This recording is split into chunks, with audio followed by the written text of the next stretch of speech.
आज की इस वीडियो को शुरू करने पहले, आज की इस क्लास को शुरू करने से पहले हम एक बार थोड़ा रिवाइज कर लेते हैं कि अब तक हम क्या क्या कर चुके हैं। तो सबसे पहले जो हमने किया था कि क्लासिफिकेशन होता क्या है, क्या मीनिंग है क्लासिफिकेशन का, जिसमें हमने डिफरेंट मैनिफेस्टेशंस पढ़े थे क्लासिफिकेशन के, यानी कि क्लासिफिकेशन के अलग अलग ग्रुप। फिर क्लासिफिकेशन और ऑर्गेनाइजेशन में दोनों में ही क्या ही सेम बात होती है वो हमने जाना था। उसके बाद हमने यूजेस ऑफ क्लासिफिकेशन पढ़ा था, आई थिंक आपको याद है। तो यूजेस ऑफ क्लासिफिकेशन में हमने पढ़ा था कि क्लासिफिकेशन एक मेंटल एक्ट होता है। हम हर वक्त चीज़ों को सॉर्ट कर रहे होते हैं, मतलब कि क्लासिफाई कर रहे होते हैं। जैसे एक पोस्टमैन है, वो लेटर्स को क्लासिफाई करता है, फ्रूट सेलर फ्रूट्स को क्लासिफाई करता है। ऐसे ही ऑफिस में हम अपनी फाइल्स को क्लासिफाई करते हैं, एंड लाइब्रेरी में बुक्स को क्लासिफाई किया जाता है। हर जगह जब क्लासिफिकेशन होती है तो हम एक वैल्यू ऐड कर रहे होते हैं हर उस स्टेप में जब भी क्लासिफिकेशन हो रही होती है।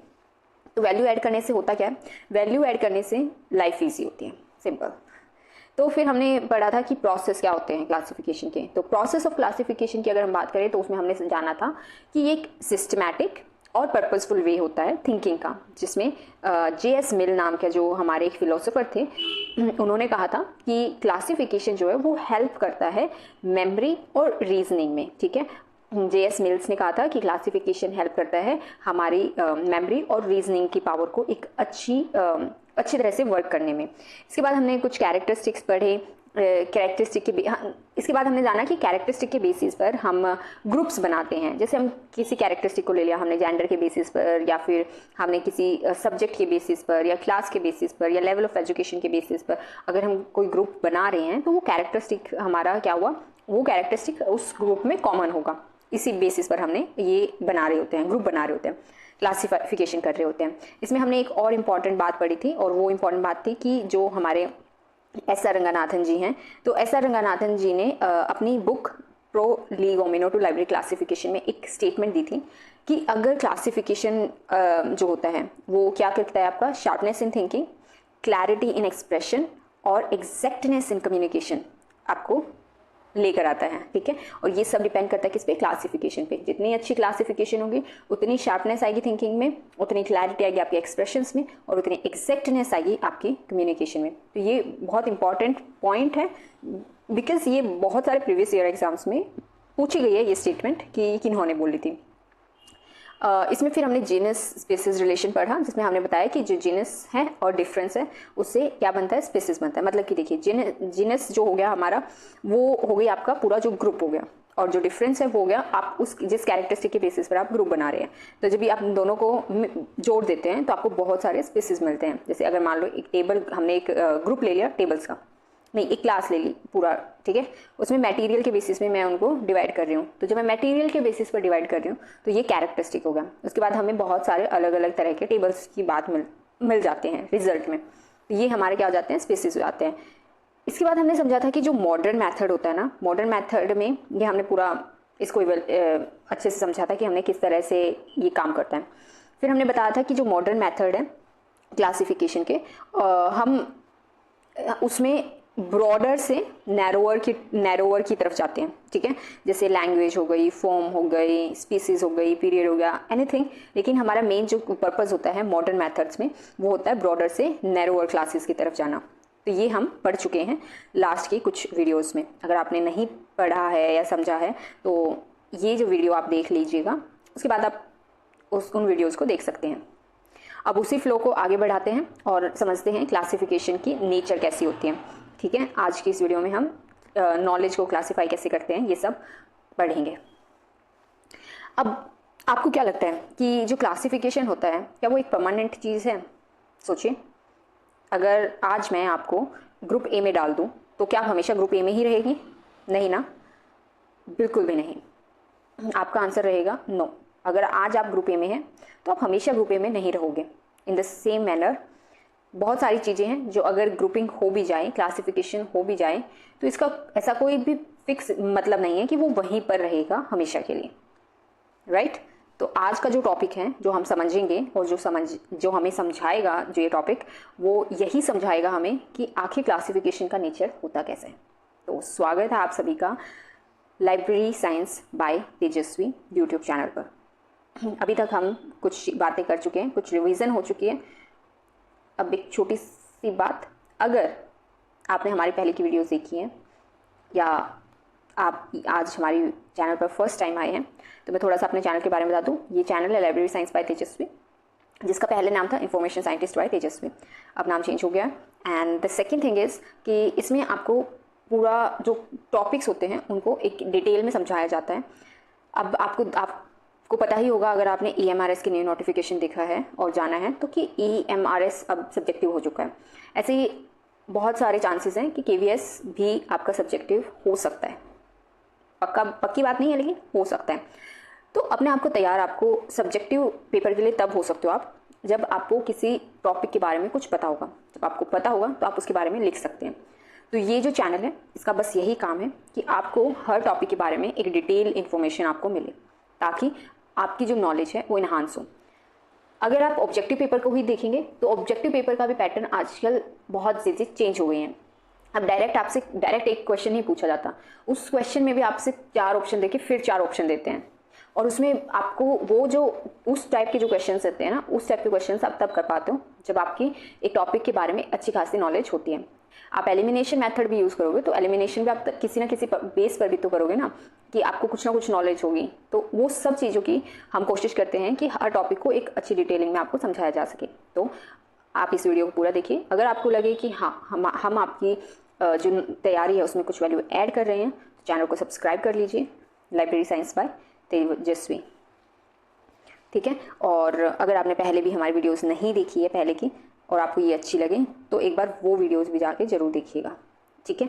क्योंकि हमने ये लाइब्रेरी क्लासिफिकेशन की सीरीज़ चलाई हुई है, तो आप पुरानी वीडियोस भी जरूर देखिएगा। Now without wasting any single time, चलिए शुरू करते हैं अब हमारी जो नेचर ऑफ क्लासिफिकेशन, आज का जो टॉपिक है उसको। तो नेचर ऑफ क्लासिफिकेशन की अगर हम बात करें, लॉजिकली देखा जाए तो जो क्लासिफिकेशन होता है ना, वो एब्सोल्यूट नहीं होती है, ठीक है। लॉजिकली अगर हम देखें तो क्लासिफिकेशन एब्सोल्यूट नहीं होती है, ये हमेशा रिलेटिव होती है। जब हमने फर्स्ट क्लास पढ़ी थी, यानी समझी थी या सुनी थी, तो उसमें हमने जाना था कि क्लासिफिकेशन में हम क्या करते हैं, हम रिलेशन बिल्ड करते हैं।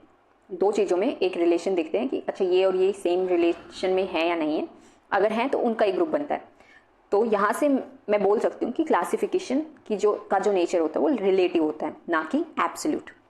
जैसे समझाने के तौर पर अगर मैं कहूँ, अगर मैं आपको क्लास के हिसाब से डिवाइड करूँ, तो मैंने कहा अच्छा ये UG के स्टूडेंट हैं, ये PG वाले हैं और ये PhD के हैं, तो ये क्या हुआ, तो ये एक क्लासिफिकेशन हुआ। ऐसे अगर मैं आपको हाइट के हिसाब से डिवाइड कर दूँ, मैंने कहा ये टॉल है, ये शॉर्ट है, तो ये भी एक अलग तरह की ग्रुपिंग बन जाती है। मतलब कि जो क्लासिफिकेशन होती है, ना, वो हमेशा रेफरेंस के हिसाब से होती है। रेफरेंस आप समझ गए होंगे कि रेफरेंस होता है कि किसी न किसी पर्टिकुलर एक कैरेक्टरिस्टिक के बेसिस पर होती है। एक यूनिक एंटिटी को क्लासिफाई ही नहीं कर सकते, ठीक है। अगर एक एंटिटी हमारे पास यूनिक एंटिटी हमारे पास है, तो उसको हम क्या नहीं कर सकते हैं, क्लासिफाई नहीं कर सकते हैं। अब यूनिक एंटिटी को क्लासिफाई नहीं कर सकते हैं का मतलब क्या हुआ, इसका मतलब ये हुआ कि जो वो यूनिक आइडेंटिटी होती है ना, वो अपने आप में ही एक क्लास होती है। जैसे कि अगर 11 बच्चे हैं, ठीक है। अब मैंने कहा अच्छा UG वाले इधर हो जाओ, PG वाले उधर हो जाओ, मैंने 2 ही ग्रुप बनाए, लेकिन क्या हुआ कि 5 बच्चे UG में चले गए, 5 PG में चले गए, एक बच्चा फिर से भी बच गया जो PhD का था। तो अब वो जो है उसको अब हम क्लासीफाई नहीं कर सकते, वो अपने आप में ही क्या बन गई, एक क्लास बन गई। आई होप आपको इतना समझ आ गया होगा। अब जो क्लासिफिकेशन होता है ना, वो नेचर में एग्जिस्ट नहीं करती है। क्लासिफिकेशन जो है वो नेचर में एग्जिस्ट नहीं करती है। मतलब क्या इस बात का, मतलब कि जितनी भी क्लासिफिकेशन होती हैं वो सब मैन मेड होती हैं और किसी ना किसी पर्पज़ के लिए वो बनाई जाती हैं। हर एक क्लासिफिकेशन मैन मेड होती है और किसी ना किसी पर्पज़ के लिए बनाई जाती है, इसीलिए ये परमानेंट नहीं होती हैं और टाइम के साथ क्या हो जाती है, चेंज भी हो जाती हैं। जैसे मान लो मैं आपको एक छोटा सा एग्जांपल से समझाती हूँ कि एक फार्मर है, ठीक है। अब फार्मर के लिए बर्ड्स, रैट्स, इंसेक्ट्स, मंकीज ये सब एक ग्रुप में आ जाते हैं क्योंकि ये सब उसकी क्रॉप के दुश्मन है।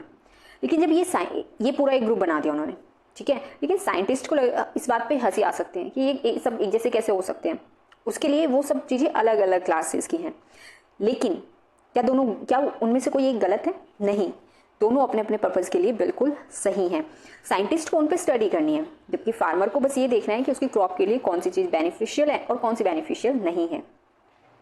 एक ही ग्रुप को अलग अलग कैरेक्टरिस्टिक से अलग अलग तरीके से आप क्लासीफाई कर सकते हो। यहाँ से हम ये बात समझ चुके हैं, ठीक है। आपने एक ही ग्रुप को क्या कर सकते हैं, अलग अलग कैरेक्टरिस्टिक से अलग अलग तरीके से आप उनको क्लासीफाई कर सकते हो।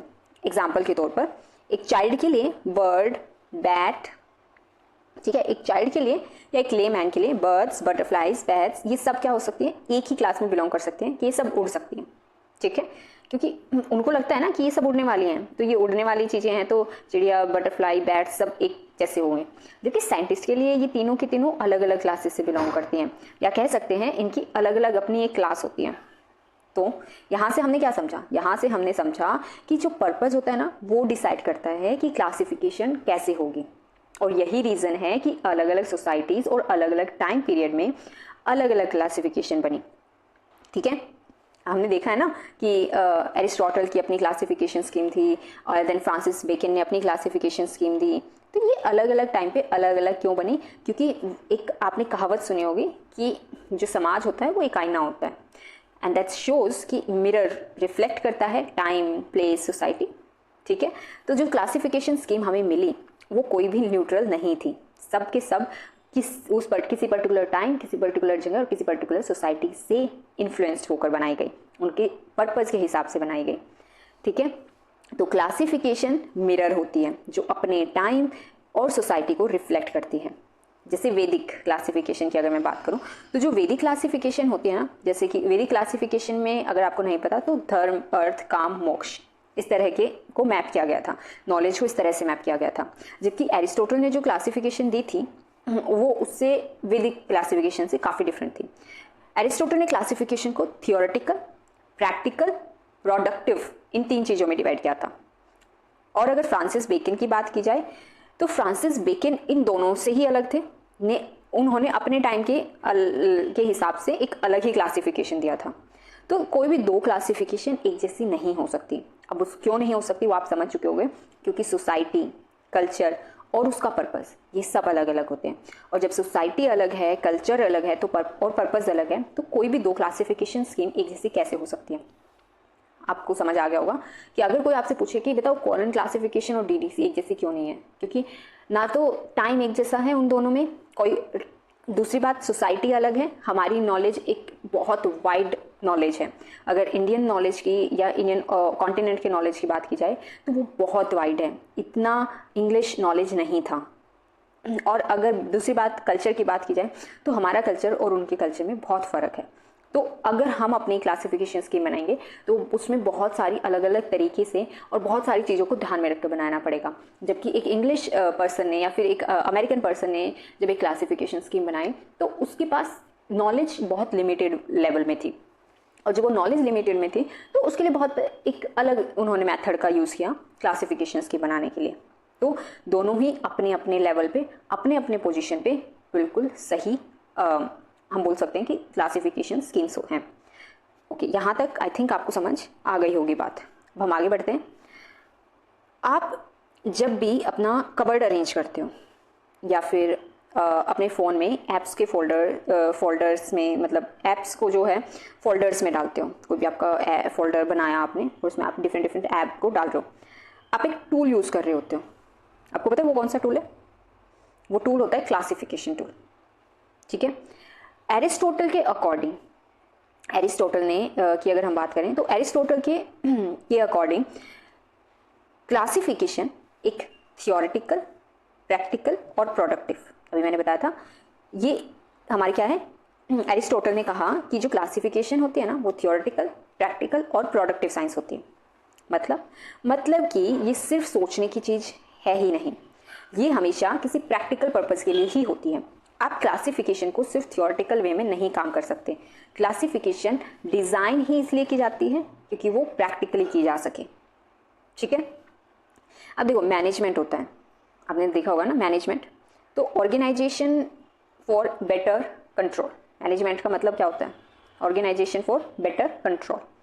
ऐसे ही हम कहीं अगर एस्थेटिक क्या होता है, तो एस्थेटिक होता है हमारे पास ब्यूटी और विजुअल अपीलिंग हो। जैसे कि अगर मैं कहूँ, मैं अपने घर, किसी भी घर हम जाते हैं या फिर अपने खुद के घर में भी हम चीज़ों को इस तरह से अरेंज करने की कोशिश करते हैं, जैसे कि ओके मैचिंग कर्टेन्स लेते हैं या फिर मैचिंग टाई वगैरह लगाना, आप अच्छे दिखोगे। तो अच्छा दिखना एस्थेटिक होता है। और नॉलेज क्रिएशन क्या होती है? नॉलेज क्रिएशन यानी कि जो रिसर्च में डेटा है उसको टैबुलेटेड, रिलेटिव को रिलेट करके नई नई नॉलेज को क्रिएट करना, यही होता है ना। तो ये जो तीनों चीज़ हैं ये क्यों बता रही हूँ मैं आपको? अगर मैं क्लासिफिकेशन के जो यूज़ हैं, यानी क्लासिफिकेशन को अगर मैं सम अप करना हो तो इन तीन चीज़ों से मिलकर बनता है क्लासिफिकेशन। अच्छी क्लासिफिकेशन में मैनेजमेंट बहुत अच्छा होगा, यानी कि जैसे लाइब्रेरीज़ हैं या कोई अच्छी सी शॉप है जहाँ पे आप गए, आपको तुरंत वो चीज़ मिल गई, ठीक है। उसमें एस्थेटिक होगा, यानी वो दिखने में भी अच्छा होगा। जैसे बहुत सारी लाइब्रेरीज इतनी परफेक्टली अरेंज होती हैं, राइट। और देन नॉलेज क्रिएशन भी आप वहाँ से कर सकते हैं। तो चाहे ग्रोसरी शॉप हो या लाइब्रेरी, चाहे कोई मैरिज पार्टनर ही क्यों ना चूज़ करना पड़े, ठीक है। जो होता है ना मैरिज पार्टनर, आप जब चूज़ करते हो तो उस टाइम पे भी आप क्लासिफिकेशन कर रहे होते हो। या फिर रिसर्च पेपर लिखना हो तो क्लासिफिकेशन हर जगह, हर काम में, हर एक पॉइंट पर बहुत ज़्यादा ज़रूरी होता है, ठीक है। तो आपको लग रहा होगा कि मैरिज वाली बात, बिल्कुल। इवन शादी जब आप करते हो या फिर कोई पार्टनर आप ढूंढते हो तो उस टाइम पर भी आप क्या कर रहे होते हो? उस टाइम पे भी आप क्लासिफिकेशन ही कर रहे होते हो, ठीक है। तो क्लासिफिकेशन जो होती है ना वो बहुत ज़्यादा इम्पॉर्टेंट चीज़ है। क्लासिफिकेशन एज अ टूल अगर मैं सम अप करके बताऊँ तो उसमें एक अच्छा मैनेजमेंट होता है, ठीक है। मैनेजमेंट यानी कि आप अच्छे से, क्या होगा मैनेजमेंट यानी कि आपकी ऑर्गेनाइजेशन अच्छी होगी, जैसे कि कंट्रोल अच्छा हो सके, ठीक है। ऐसे ही वो एस्थेटिक होगा।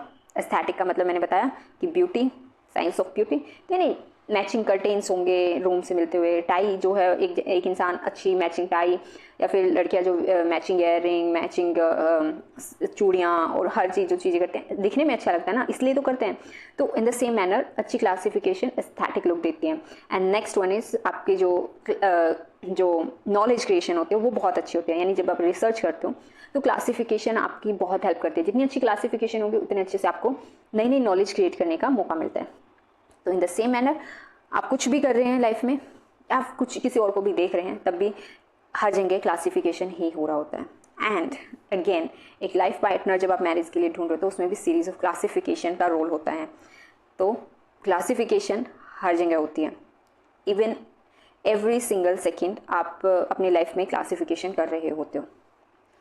अब एक और इंटरेस्टिंग बात मैं आपसे पूछती हूँ या बताती हूँ, ठीक है। तो वो इंटरेस्टिंग बात है कि जो नॉलेज होती है ना, हम उसको भी क्लासीफाई कर सकते हैं या किया जा सकता है, और किया भी गया है।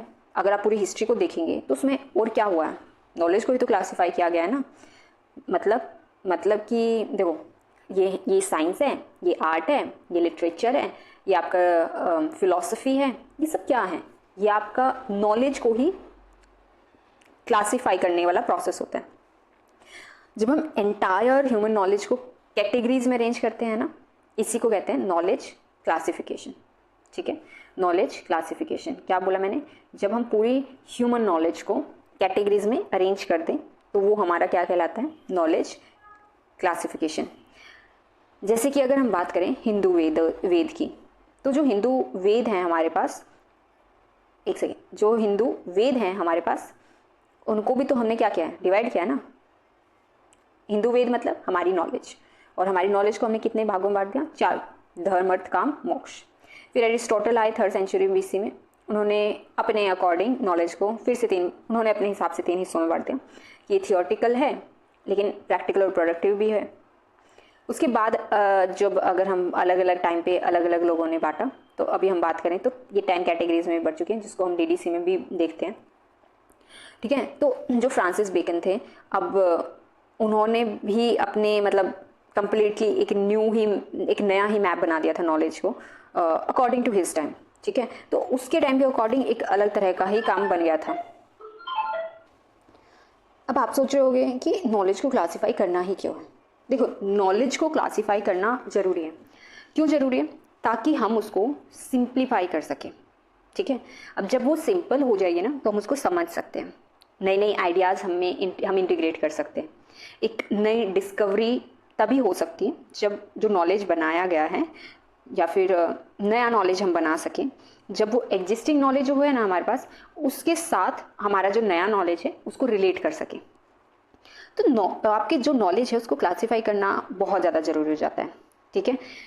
क्यों ज़रूरी हो जाता है वो मैंने बताया, नई नॉलेज को बनाने के लिए, नई नॉलेज जो बनाई है उसको पुरानी नॉलेज के साथ रिलेट करने के लिए, एंड न्यू जो भी आपके नॉलेज है उसको, एग्जिस्टिंग नॉलेज है उसको समझने के लिए। क्योंकि देखो, अगर मैं बहुत एक अच्छी खासी एक बड़ा सा रिसर्च पेपर लिख दूँ और वो बिल्कुल स्टैंडर्ड इंग्लिश में लिख दूँ जो इजी लैंग्वेज ना हो, या फिर शुद्ध प्रॉपर शुद्ध हिंदी में अगर कोई चीज़ लिख दी जाए, तो जब तक उसको कोई दूसरा इंसान थोड़ा सा समझा ना सके ना, या फिर थोड़ा सा उसको हम टुकड़ों में या फिर एक दूसरी चीज़ों से रिलेट करके ना समझ सकें, तो वो बहुत मुश्किल हो जाता है समझना।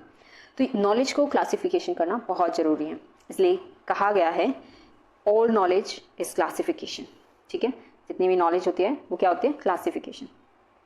तो स्टूडेंट्स, आज हमने देखा कि क्लासिफिकेशन एक स्टैटिक चीज़ नहीं है। ये क्या है, ये एक फ्लैक्सिबल चीज़ है। ये आपका पर्पस ड्रिवन और मैन मेड होती है। ठीक है, जो क्लासिफिकेशन होती है वो आपकी क्या होती है, मैन मेड होती है। ये हमने जाना। इसके अलावा अगर हम बात करें, हमने जाना कि जो हमारे पास जो क्लासिफिकेशन होती है या हमें जो मिलती है, ये हमारी सोसाइटी, ये हमारे टाइम और ये हमारी नीड के हिसाब से चेंज होती रहती है। तो ये चेंज होती रहती है, तो एक रूप अगर हमने बना दिया तो वो हमेशा सेम नहीं रहेगा। सबसे बड़ी बात कि जो क्लासिफिकेशन होती है वो सिर्फ लाइब्रेरीज में नहीं होती, बल्कि हर जगह ये एक टूल के रूप में हमारे साथ चलती है। मैनेजमेंट के लिए, ब्यूटी के लिए और नॉलेज क्रिएशन के लिए हम हमेशा क्लासिफिकेशन का ही यूज़ कर रहे होते हैं। तो अगली बार जब आप कोई डिसीजन लो तो सोचो जरा, आप कौन से कैरेक्टरिस्टिक आप चूज़ कर रहे हैं और किस ऑर्डर में आप चूज़ कर रहे हैं और कैसे आप उन चीज़ों को क्लासीफाई कर रहे हैं। जब आप ये हैबिट लोगे अपनी लाइफ में या अपनाओगे अपनी लाइफ में, तो ये आपको लाइफ में क्लियर सोचने, स्मार्ट डिसीजन लेने और आपकी बेटर कम्युनिकेशन में हेल्प करेगी। तो जो मैंने लास्ट लाइन ये बोली है कि smart decision, better communication, clear thinking, ये किन्होंने ये स्टेटमेंट बोली थी कि क्लासिफिकेशन आपको ये चीज़ों में हेल्प करती है। इसका आंसर आप कमेंट सेक्शन में ज़रूर लिखिएगा। तो उम्मीद है आपको जो ये आज हमने जो जाना है, नेचर क्या होता है क्लासिफिकेशन का, क्लासिफिकेशन एज अ टूल किस तरह से काम करता है और नॉलेज क्लासिफिकेशन क्या होते हैं, ये आपको समझ आ गया होगा। I hope it's beneficial for you. जब आप इस चीज़ को अच्छे से समझेंगे तो आप जानोगे कि हालांकि ये डायरेक्टली बिल्कुल एकदम से, मैं ये नहीं कहूँगी कि एकदम से इसी तरह से क्वेश्चन पूछे जाएंगे, लेकिन जब आप आंसर्स अपने लिखोगे या किसी को आपको समझाना होगा तो आपकी ये जो चीज़ें हैं ना, ये बहुत आपकी हेल्प करेंगी। तो उम्मीद है आपको ये समझ आ गया होगा। अब हम नेक्स्ट वीडियो में स्टार्ट करेंगे लाइब्रेरी क्लासिफिकेशन से। आपका कोई सजेशन है, आपकी कोई क्वेरी है तो right in the comment section. आपको ये वीडियो अच्छी लगी तो आप लाइक कर सकते हैं, नहीं अच्छी लगे तो डिसलाइक भी कर सकते हैं, नो प्रॉब्लम। अगर आपको लगा कि हमारी जो वीडियोस हैं वो आपके जो तैयारी है उसमें वैल्यू ऐड कर सकती हैं, तो सब्सक्राइब ज़रूर कीजिएगा हमारे इस चैनल को, और जिसका नाम है library science by Tejashwi. Next video में हम मिलते हैं, तब तक के लिए अपना रखिए बहुत सारा ध्यान। Thank you so much.